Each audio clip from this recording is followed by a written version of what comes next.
Exit polls అంచనాలకు మించి పశ్చిమ బెంగాల్లో బీజేపీ అఖండ విజయం దిశగా దూసుకెళ్తుంది. అయితే ఈ క్రమంలో ఆ పార్టీ తమ ఎక్స్ ఖాతాలో ప్రత్యేక పోస్టు చేసింది.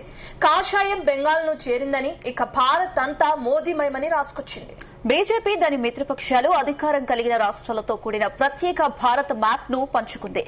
దేశ కేంద్రం ఢిల్లీ నుంచి బెంగాల్ వరకు ఇది కేవలం విస్తరణ మాత్రమే కాదని, ప్రగతి పదంలో సాగేందుకు దేశ ప్రజలు తమపై చూపిన విశ్వాసమని ప్రతీక ఇది అని పేర్కొంది. ఇక ఉత్తరాది నుంచి ఈశాన్యం వరకు మార్పు కొనసాగుతుందని, ఇప్పుడు ప్రయాణంలో పశ్చిమ బెంగాల్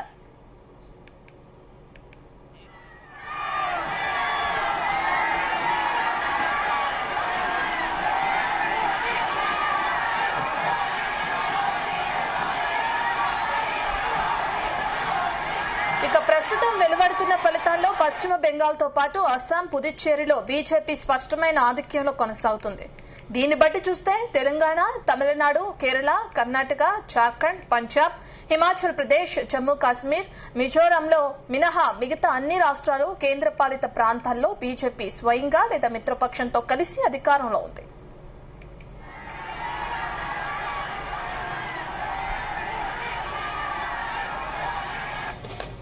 మనం చూస్తున్నాం, ఏదైతే పశ్చిమ బెంగాల్లో బీజేపీ అధికారంలోకి కొనసాగడం కూడా చూస్తున్నాం. భారీ మెజారిటీతో ముందంచులో ఉంది. దీని తర్వాత ఇప్పుడు కొత్తగా ఒక మ్యాప్ ని రిలీజ్ చేయడం కూడా మనం స్క్రీన్ మీద చూడొచ్చు. దీనికి సంబంధించిన పూర్తి డీటెయిల్స్ మా చీఫ్ న్యూస్ కోఆర్డినేటర్ రాధాకృష్ణ అందిస్తారు. రాధాకృష్ణ, అన్ని ప్రాంతాలతో కలిపిన, అంటే బీజేపీ ఏదైతే ప్రాంతాలని చేజిక్కించుకుందో, అధికారంలో కొనసాగుతుందో దాంతో కలిపిన ఒక మ్యాప్ ని విడుదల చేయడం, ఇండియా మ్యాప్ ని మనం చూస్తున్నాం. ఎలా చూడొచ్చు అంటారు దాన్ని? గుడ్ ఈవినింగ్ రత్న. మొత్తంగా భారతదేశంలో ఇప్పుడు బీజేపీ పార్టీకి సంబంధించి అత్యంత కీలకమైన చారిత్రాత్మకమైన రోజు అని చెప్పవచ్చు ఇండియాకి సంబంధించి. ఎందుకంటే ఈ రోజు వెస్ట్ బెంగాల్లో చారిత్రాత్మకంగా దశాబ్దాలుగా ఎప్పటి నుంచో ఒక బలమైన కోరిక ఉండేది. వెస్ట్ బెంగాల్లో బీజేపీ పార్టీ అధికారంలోకి రావాలి, బీజేపీ పార్టీకి సంబంధించినటువంటి బీజేపీ తనదైన ముద్ర వేయాలి, అధికారంలోకి రావాలి, బీజేపీ పాగా వేయాలి. సో ఆ కళ ఈ రోజుతో నెరవేరింది. ప్రస్తుతం మనకు అందుతున్న సమాచారం ప్రకారం ఇప్పటికే 85 స్థానాలుగా విజయం సాధించింది. మరొక 125 స్థానాల్లో బీజేపీ పశ్చిమ బెంగాల్లో ముందు ఆధిక్యంలో ఉంది. దాదాపుగా 205 సీట్లకు పైగా కూడా అక్కడ బీజేపీ విజయం సాధించబోతోంది. సో ఒకవైపుగా మొత్తంగా కూడా ఒకనాడు మొత్తంగా కూడా బీజేపీ అనేది చాలా కొద్దిగా పరిమితంగా ఉండేది దేశవ్యాప్తంగా. కానీ ఎప్పుడైతే మోడీ ప్రధానమంత్రి అయ్యాడో సో మొత్తంగా బీజేపీ పార్టీ స్వరూపమే మారిపోయింది. ఒకనాడు గుజరాత్ కే పరిమితమైనటువంటి బీజేపీ ఇప్పుడు దేశవ్యాప్తంగా అన్ని రాష్ట్రాల్లో ప్రభంజనం సృష్టిస్తూ చరిత్ర సృష్టించు దేశవ్యాప్తంగా కాషాయ రంగు పులుముకునేలా మొత్తం ఎంటైర్ భారతదేశం అంతా కూడా బీజేపీయే పార్టీ ఉండేలా, బీజేపీయే మొత్తం గెలిచేలా, మొత్తం దేశవ్యాప్తంగా ఒకే ఒక్క పార్టీ ఒకే నినాదం బీజేపీ ఉండేలాగా అట్లాంటి వ్యూహాలు రచిస్తా ఉంది. సో మోదీ, అమిత్ షా ద్వయం. సో ఒక రకంగా ఎప్పుడైతే మోదీ ప్రధానిగా, అదేవిధంగా పార్టీ అధ్యక్షుడిగా, హోంమంత్రిగా అమిత్ షా ఉన్నాడో మొత్తం ఎంటైర్ రాజకీయ పరిణామాలే మారిపోయే దేశాల్లో. సో ఒక్కసారి గనక మోడీ, అమిత్ షా టార్గెట్ చేస్తే ఆ రాష్ట్రంలో ఖచ్చితంగా బీజేపీ అధికారం రావాల్సిందే. ఇట్లా పరిస్థితి మారిపోయింది. ఒక్కసారి మనం సాధారణంగా చూస్తే ఎంటైర్ ఇండియాకి సంబంధించినటువంటి దేశంలో 28 రాష్ట్రాలు ఉన్నాయి. తాజా పరిస్థితి ఇది. దాదాపుగా 13 రాష్ట్రాల్లో బీజేపీ స్వతహాగానే ఆ ప్రభుత్వాలు అధికారంలో ఉన్నాయి. అందులో ముఖ్యంగా ఉత్తరప్రదేశ్ కావచ్చు, మధ్యప్రదేశ్, గుజరాత్, దాంతో పాటుగా రాజస్థాన్, ఛత్తీస్గఢ్, ఉత్తరాఖండ్, హర్యానా, అస్సాం, గోవా, అదేవిధంగా త్రిపుర, అరుణాచల్ ప్రదేశ్, రీసెంట్ గా ఢిల్లీతో పాటు ఈ రోజు గెలిచినటువంటి దాదాపు ఇక్కడ కూడా దాదాపు అధికారం కైవసం చేసుకోబోతుంది కాబట్టి పశ్చిమ బెంగాల్. సో 13 రాష్ట్రాల్లో ఇక్కడ నేరుగానే బీజేపీ సంబంధించిన ముఖ్యమంత్రులను బీజేపీ పాలిత రాష్ట్రాలుగా ఉన్నాయి. ఇక మరొక 6 రాష్ట్రాల్లో ఎన్డీఏ, అందులో మహారాష్ట్ర కావచ్చు, ఆంధ్రప్రదేశ్ కావచ్చు, దాంతో పాటుగా నాగాలాండ్, మేఘాలయ, మణిపూర్. సో ఇక్కడ ఎన్డీఏ పక్షాలకు సంబంధించి అంటే సీట్లు పంచుకొని ఎన్డీఏ పక్షాల ఆధ్వర్యంలో ఆ రాష్ట్రాలకు సంబంధించి మహారాష్ట్ర, బీహార్లో రీసెంట్ గా చూసిన బీహార్లో నితీష్ కుమార్ తోని టైఅప్ అయి అక్కడ ఉన్నటువంటి జేడీయూతో అయిపోయి అక్కడ ప్రభుత్వాన్ని ఫామ్ చేసింది. సో ఎక్కువ సీట్లు కూడా బీహార్లో కూడా బీజేపీ సాధించింది.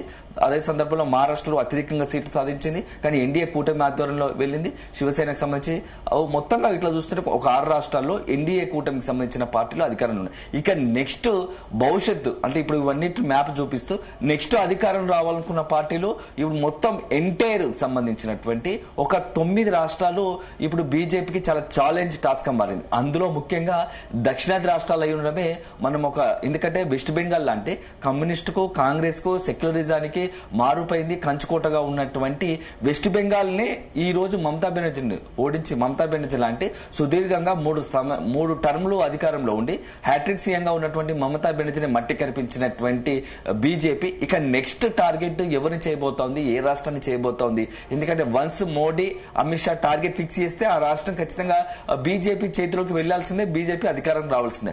ఆ రకంగా కూడా వ్యూహాలు పన్నుతున్న పరిస్థితి కనబడుతుంది. సో అందులో ఇప్పుడు మనం ఒకసారి చూస్తే దక్షిణాది రాష్ట్రాలే చాలా అత్యంత కీలకంగా మారుతా ఉన్నాయి. అందులో దక్షిణాది సంబంధించి ఈ కేరళకు సంబంధించి కావచ్చు, కేరళ, తమిళనాడు, ఆంధ్రప్రదేశ్ లో ఇప్పుడు ఎట్లాగో కూటమి ఆధ్వర్యంలో ఎన్డీఏ కూటమి ఉంది కాబట్టి తెలంగాణ, కర్ణాటకకు సంబంధించినటువంటి సో ఈ మొత్తం ఎంటైర్ 5 రాష్ట్రాల్లో ఒక రాష్ట్రం సంబంధించినటువంటి ఆంధ్రప్రదేశ్ లో ఎన్డీఏ కూటమి ఉంది. ఈ 4 రాష్ట్రాల్లో 2 రాష్ట్రాలు కాంగ్రెస్ లో అధికారంలో ఉన్నాయి. సో మరో చోట్ల అక్కడ ఉన్నటువంటి పార్టీ కేరళకు సంబంధించినటువంటి కాంగ్రెస్ ఆధ్వర్యంలోనే ఈ రోజే అక్కడ ఫుల్ ఫ్లెడ్జ్ గా మెజార్టీ గెలిచింది. సో అక్కడ కూడా ఘన విజయం సాధించిన కాంగ్రెస్ పార్టీ యూడీఎఫ్ ఆధ్వర్యంలోనే కాంగ్రెస్ సంబంధించినటువంటి పార్టీ అధికారంలో ఉంది. సో కేరళ అదేవిధంగా కేరళ ఒకటి, అదేవిధంగా తెలంగాణ, కర్ణాటక 3 రాష్ట్రాల కాంగ్రెస్ ఉండగా తమిళనాడులో మనం రీసెంట్ గా చూసాం టీవీకే పార్టీ దళపతి విజయ్ కొత్తగా పెట్టినటువంటి పార్టీ అధికారంలోకి వచ్చింది. సో ఇప్పుడు అధికారం రాబోతుంది.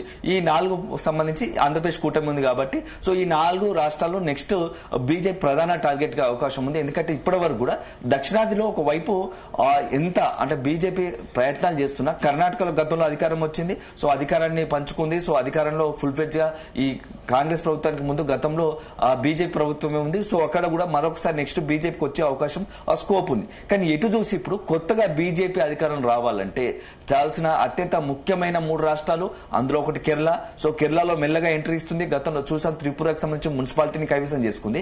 తాజాగా కూడా 3 ఎమ్మెల్యేలను, ఒక ఎంపీ కూడా బీజేపీ పార్టీ కేరళలో కొంత అంటే మొత్తం జీరో ఉన్న దగ్గర కేరళకు సంబంధించినటువంటి కేవలం పార్టీకి సంబంధించి ప్రభావం లేదు, పార్టీకి సంబంధించి ఎక్కడా కూడా ఉనికి లేని కేరళలో కూడా ఇప్పుడు 3 ఎమ్మెల్యేలు, ఒక ఎంపీ ఉన్నారు. అందులోనూ అత్యంత కీలకమైనటువంటి త్రిపుర మున్సిపల్ కార్పొరేషన్ కూడా గెలుచుకున్న పరిస్థితి. సో కేరళకు సంబంధించి ఇక కర్ణాటకకు సంబంధించి నెక్స్ట్ ఎందుకంటే కాంగ్రెస్ వర్సెస్ బీజేపీ ఉంటుంది కాబట్టి సో నెక్స్ట్ ఎవరైతే ఆల్టర్నేట్ ప్రభుత్వాలు మారుతుంటే గతంలో అధికారంలో ప్రభుత్వం వచ్చిన పరిస్థితి ఉంది. ఇక నెక్స్ట్ తెలంగాణకు వచ్చి తెలంగాణలో చాలా కీలకంగా మారబోతా ఉంది. సో ఇటీవల కాలంలో చూస్తాం చాలా ఓటు బ్యాంకును పెంచుకుంటుంది. కానీ ఇక్కడ ఉన్నటువంటి రాజకీయ పరిస్థితులు చూస్తూ ఉంటే ఒక రకంగా ఎందుకంటే రీసెంట్ గా 8 అసెంబ్లీకి సంబంధించి ఎమ్మెల్యేలు గెలిచారు, అదేవిధంగా 8 ఎంపీలు గెలిచారు. అయినప్పటికీ నేతల్లో అంటే బీజేపీ పార్టీకి సంబంధించి కొంత యాక్సెసిబిలిటీ ఉంది. సో మోడీ, అమిత్ షా అదేవిధంగా బీజేపీ పార్టీకి సంబంధించి తెలంగాణ ప్రజలు కొంత సానుకూలంగా ఉన్నప్పటికీ నాయకుల్లో ఉన్నటువంటి అనైక్యత అనేది ఆ రకంగా పార్టీని బలోపేతం చేసుకోలేకుండా పోతుంది అనేది ఒక వాదన విత్ ఇన్ ద బీజేపీ నాయకుల్లోనే వినపడుతుంది. తాజాగా కూడా రీసెంట్ గా కాసేపటి క్రితమే ఎవరైతే ఉన్నారో రాజాసింగ్ ఎమ్మెల్యేగా ఉన్నటువంటి రాజాసింగ్ కూడా ఇప్పటికే ఇట్లాంటి మాటనే చేశారు కాసేపటి క్రితం. బీజేపీకి తెలంగాణలో ఆదరణ ఉంది, అయినప్పటికీ ఇక్కడ ఉన్నటువంటి నాయకుల ఐక్యత లోపం, సో నాయకుల ఇష్టానుసారం నాయకుల ఈగో కారణంగానే ఇక్కడ తెలంగాణలో బీజేపీకి సరైన ప్రాధాన్యత దక్కట్లేదు. ప్రజలు ఒకవేళ ఆదరిస్తున్న నాయకుల వల్లే పార్టీ బలపడడం లేదు అని చెప్పేసి రాజాసింగ్ వ్యాఖ్యానించిన పరిస్థితి. నిజంగా కూడా కొంత దీంట్లో వాస్తవం ఉందని చెప్పేసి బహిరంగంగానే బీజేపీ నాయకుల కీలక నేతలు మాట్లాడుతున్న పరిస్థితి. ఇక తమిళనాడుకి సంబంధించి చాలా అత్యంత క్రూషియల్ పాలిటిక్స్ మొత్తం ఎంటైర్ సౌత్ లోనే, మిగతా తమిళనాడులో చాలా కీలకమైనటువంటి రాజకీయ పరిస్థితులు ఉంటాయి. ఒక రకంగా నాస్తికులు కావచ్చు, అత్యధికంగా టెంపుల్స్ దైవభక్తి కలిగినటువంటి తమిళనాడులో అదే సందర్భంలో దానికి క్వైట్ ప్యారలల్ గా కూడా నాస్తికులు ఉంటారు. సో వీళ్ళందరినీ బేరీజ్ చేసుకొని ఒక రకంగా ఇప్పుడు బీజేపీ అక్కడ గత రీసెంట్ గా ఒక 4-5 years గా కూడా ఎస్టా ఉంది. సో ఇవన్నీ చూస్తూ ఉంటే మొత్తం ఉత్తర దక్షిణ తేడా లేకుండా మొత్తంగా కూడా మధ్య భారతం ఉపయోగించుకొని బీజేపీ పార్టీ మొత్తంగా కూడా అక్కడ ఆ ప్రాబల్యం చాటుకొని బలోపేతం కావాలనుకుంటుంది. సో దీంతో పాటుగా జార్ఖండ్ ముక్తి మోర్చా, జార్ఖండ్ లో జేఎంఎం అధికారంలో ఉంది, సిక్కింలో సిక్కిం పార్టీ సంబంధించి సిక్కిం కల్కట్ మోర్చా ఆధ్వర్యంలోని ఇట్లా కొన్ని చిన్న చిత్క పార్టీల అధికారంలోనే. సో ఎంటైర్ గా భవిష్యత్తులో వాటిని కూడా కైవసం చేసుకోవడానికి ప్రణాళికలు రచిస్తుందని చెప్పాల్సి ఉంటుంది. Right, thank you Radhakrishna.